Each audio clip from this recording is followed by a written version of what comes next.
It's May 21st, 2022. We just had a snowstorm in Colorado. We're here outside of Boulder.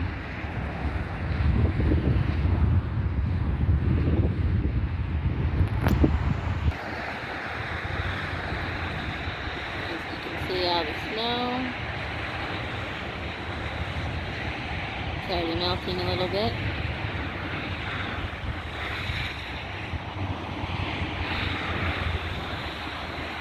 And that's the foothills across the road.